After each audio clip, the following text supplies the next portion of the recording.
નમસ્કાર દર્શક મિત્રો, આપ નિહાળી રહ્યા છો તાપી મિત્ર ન્યૂઝ ચેનલ। તો હવે નિહાળીએ સમાચાર વિગતવાર।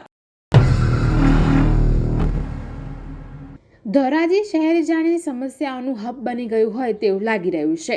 ધોરાજી નગરપાલિકામાં હાલ વહીવટદારનું શાસન છે। છેલ્લા 2 વર્ષથી ધોરાજી નગરપાલિકામાં વહીવટદારનું શાસન છે અને વહીવટદારના શાસનમાં જાણે ધોરાજી શહેર સમસ્યાઓનું હબ બની ગયું હોય તેવું લાગી રહ્યું છે।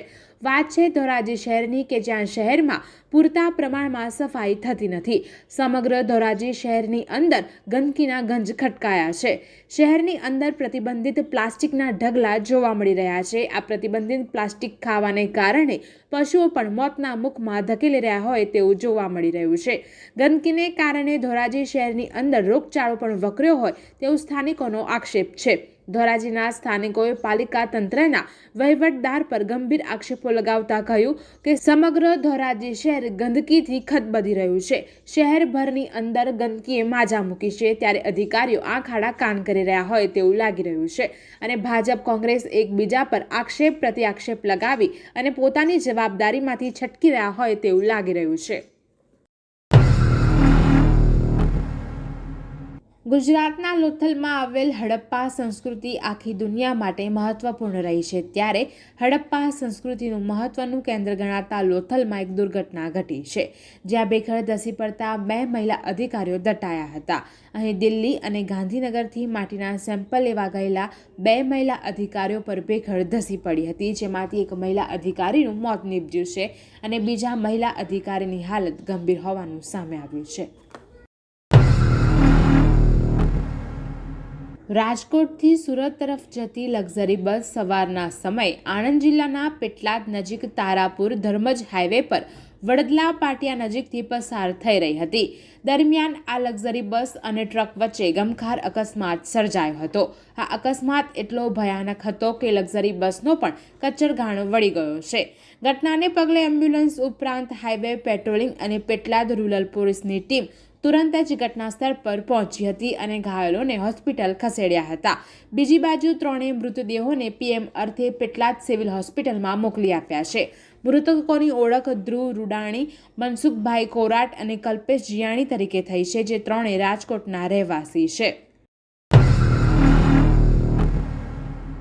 અમદાવાદ શહેરમાં વધતી અપરાધિક ઘટનાઓ માટે આરોપીઓ વિરુદ્ધ કડક કાર્યવાહી કરવા અને અત્યાધુનિક ટેકનોલોજી સાથે પોલીસની કામગીરીને વધારવા માટે શહેરમાં ટાસ્ક ફોર્સની રચના કરવામાં આવી છે। Ahmedabad police commissioner GS Malik અને શહેરના ડિરેક્ટર જનરલ પોલીસ અજય ચૌધરીના સુપરવિઝનમાં 13 સભ્યોનું ટાસ્ક ફોર્સ બનાવવામાં આવી છે। અજય ચૌધરીએ જણાવ્યું હતું કે નિર્ભયા પ્રોજેક્ટ હેઠળ વધુ તકનીક સાથે પોલીસ હવે સુરક્ષા કરી શકશે અને AIથી પોલીસને વધુ મદદ મળશે। કરજણ નેશનલ હાઈવે ઉપર માંગલેજ ચોકડી નજીક GPEL કંપની પાસે જિલ્લા LCBએ એક બંધ બોડીનું કન્ટેનર ઝડપી પાડ્યું હતું। આ કન્ટેનરમાં 11,81,000 કિંમતની દારૂની 5,748 બોટલો હતી। દારૂના જથ્થા સાથે ડ્રાઈવર ઇરશાદ ખાન નસરુન ખાનને ઝડપી પાડ્યો હતો જ્યારે મુબારક ખાન નેહાના મુસ્લિમ ફરાર થઈ ગયો હતો। પોલીસે દારૂનો જથ્થો, એક મોબાઈલ કન્ટેનર મળી 16,86,000ના મુદ્દા માલને કબજે કરી વધુ તપાસ હાથ ધરી છે। ભાજપના પૂર્વ કોર્પોરેટરના પુત્રની હત્યા બાદ પાલિકાએ પોલીસ સાથે મળી શહેરના દબાણ હટાવો ઝુંબેશ શરૂ કરી છે જેમાં બુધવારે દબાણ શાખાએ અકોટા રોડ 4 રસ્તાથી તાજ હોટલ તરફના રોડ પર 12 શેડ તોડી 7 ટ્રક જેટલો સામાન જપ્ત કર્યો હતો। ગાર્ડનમાં છુપાવેલો સામાન કબજે લેતા દબાણ શાખા અને વેપારીઓ વચ્ચે ખેંચતાણ જોવા મળી હતી। અકોટા રોડ 4 રસ્તાથી તાજ હોટલ સુધી રોડ પર ગેરકાયદેસર ઊભા કરાયેલા શેડ અને ફૂટપાથ પર લાગતા લારી ગલ્લાના દબાણો હટાવવા માટે દબાણ શાખાની ટીમ પહોંચતા વેપારીઓમાં દોડધામ મચી હતી।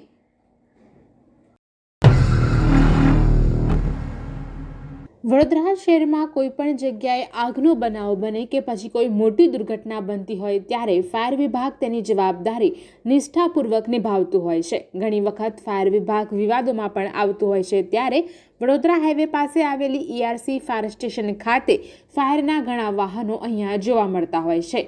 સાથે જ અહીંયા રિપેરિંગ કરવા માટે પણ વાહનોને આ જગ્યા પર લાવવામાં આવે છે। ત્યારે મહત્વની વાત એ છે કે ગુજરાત તેમજ રાજ્ય સરકાર દ્વારા કુલ 21 ફાયરના વાહનો વડોદરાને ફાળવવામાં આવ્યા છે, જેમાં 19 મોટા વાહનો તેમજ 2 બુલેટ પણ આપવામાં આવી છે। ત્યારે દર વર્ષની જેમ આ વર્ષે પણ ગાંધીનગર GSDMના અધિકારીઓ તેમજ RFOની ટીમ ERC ફાયર સ્ટેશન ખાતે આવી પહોંચી હતી। સાથે જ વડોદરા ફાયર વિભાગના અધિકારી આઝાદ નિકુંજ પણ હાજર જોવા મળ્યા હતા અને તમામ વાહનોમાં ફિટનેસ છે કે કેમ, તેના વાહનના સ્પેરપાર્ટ વર્ક કરે છે કે કેમ તેની સંપૂર્ણ તપાસ કરવામાં આવી હતી। સાથે જ જો કોઈ વાહનમાં ખામી દેખાશે તો તેના બદલામાં અન્ય નવા વાહનો મળવાની શક્યતા જોવા મળી રહી છે। વાપીમાં ખાનગી કન્સ્ટ્રક્શનની ભાગીદારી પેઢી ચલાવતા વેપારીએ વર્ષ 2020-21નો સેન્ટ્રલ GST તથા સ્ટેટ GST ટેક્સ ભરવા છતાં CGST અને સેન્ટ્રલ એક્સાઇઝના પોર્ટલ ઉપર ફરિયાદીની પેઢીના CGST તથા SGSTના રૂપિયા ભરવા બાબતે નોટિસ મળતા તેમણે CGST કચેરી ખાતે જઈ CGST ઇન્સ્પેક્ટર યશવંત રાજેન્દ્ર ગેહલોતને મળતા તેણે ફરિયાદની પેઢીને ટેક્સ બાબતે આપેલ નોટિસનો નિકાલ કરાવી આપવાના અવેજ પેટે રૂપિયા 40,000ની માંગણી કરી હતી। જે લાંચ ફરિયાદી આપવા માંગતા ન હોય ACBનો સંપર્ક કરી ફરિયાદ કરતા વલસાડ ACB PISN ગોહિલ અને તેમની ટીમે બુધવારે છટકાનું આયોજન કરી ફરિયાદી સાથે હેતુલક્ષી વાતચીત કરી રૂપિયા 40,000ની લાંચ સ્વીકારતા આરોપી ઇન્સ્પેક્ટરને રંગે હાથ ઝડપી લીધો હતો। આરોપી ઇન્સ્પેક્ટર યશવંત રાજેન્દ્ર ગેહલોત વાપીમાં રહે છે અને અગાઉ વર્ષ જ GST ઇન્સ્પેક્ટરની નોકરીએ લાગ્યો હતો। સુરત મહાનગરપાલિકાના ફાયર બ્રિગેડના સાધનોમાં વધુ એક આધુનિક હાઇડ્રોલિક લેડરનો ઉમેરો કરવામાં આવ્યો છે। શહેરના વધતા વિકાસ અને ઊંચી બિલ્ડિંગોની વધતી સંખ્યાને ધ્યાનમાં રાખીને સુરત મહાનગરપાલિકા દ્વારા ફાયર ડિપાર્ટમેન્ટ માટે આધુનિક અને ઊંચી રેન્જ ધરાવતા મશીનો ખરીદવાની પ્રક્રિયા ઝડપી કરવામાં આવી છે। ફિનલેન્ડથી આયાત કરાયેલા 70 મીટર ઊંચાઈની કેપેસિટી ધરાવતું હાઇડ્રોલિક પ્લેટફોર્મ ફાયર બ્રિગેડના બેડામાં સામેલ કરવામાં આવ્યું છે। અંદાજિત 12 કરોડના ખર્ચે વસાવવામાં આવેલું આ આધુનિક લેડર ઓટોમેટિક છે અને સેન્સરથી સજ્જ છે। 16મા માળ સુધી ફસાયેલા લોકો સુધી આ મશીન 2 મિનિટમાં જ પહોંચી જતો હોવાનો દાવો કરાયો છે। સુરત શહેરમાં હાઈરાઇઝ બિલ્ડિંગોની સંખ્યામાં સતત વધારો થઈ રહ્યો છે, પરંતુ તેની સાથે આગ લાગવાની ઘટનાઓમાં પણ વધારો નોંધાઈ રહ્યો છે। હાઈરાઇઝ બિલ્ડિંગમાં આગ લાગવાની ઘટનાઓમાં ફાયર વિભાગ માટે મોટી ચિંતાનો વિષય બન્યું હતું, ત્યારે લોકોનું રેસ્ક્યુ અને આગ પર કાબૂ મેળવવાનું કાર્ય એકસાથે કરવું ફાયર વિભાગ માટે મોટી પડકારરૂપ પરિસ્થિતિ છે। આવી પરિસ્થિતિમાં મદદરૂપ થવા માટે ફિનલેન્ડથી ખાસ turn table ladder machine Surat લાવવામાં આવ્યું છે। સુરતના ભેસ્તાન વિસ્તારમાં થોડા દિવસ અગાઉ જ્વેલર્સ અને તેના એક વ્યક્તિનું ગળું કાપી લૂંટ ચલાવવામાં આવી હતી। આ લૂંટમાં પોલીસે ઝડપી લીધેલા 3 આરોપીને સાથે રાખીને રિકન્સ્ટ્રક્શન કરવામાં આવ્યું હતું। આરોપીઓ દ્વારા દિવસ દરમિયાન ચલાવેલી લૂંટ ભર બપોરે કરી હોવાથી એ જ સમય રિકન્સ્ટ્રક્શન કરવામાં આવ્યું હતું। બેસ્તાન 4 રસ્તા પાસે શાંતિનાથ જ્વેલર્સની દુકાનમાં શુક્રવારે બપોરે ગ્રાહકના સ્વાંગમાં આવેલા 3 લૂંટારોએ જ્વેલર્સના માલિક અને કારીગરને ગળાના ભાગે ચપ્પુ મારી 6 વીંટી લૂંટી ફરાર થઈ ગયા હતા।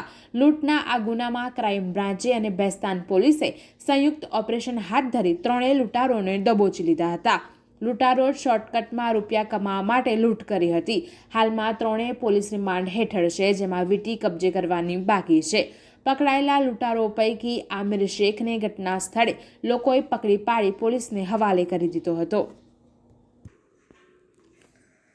દર્શક મિત્રો, આ હતા અત્યાર સુધીના સમાચાર। આવા જ મહત્વના સમાચાર નિહાળવા જોતા રહો તાપી મિત્ર ન્યૂઝ ચેનલ, અને હા, સબસ્ક્રાઇબ કરવાનું ભૂલશો નહીં।